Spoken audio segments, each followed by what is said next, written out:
Hello, in front of me I've got Volkswagen Golf. In this video I'll show you how to check Windows manufacture date.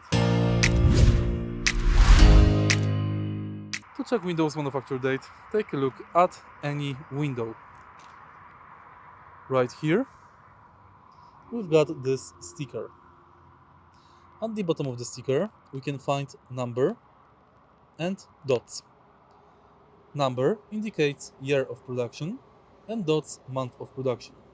In this case, this car was manufactured in 2014, so was Windows, and it was manufactured in May because there are 5 dots.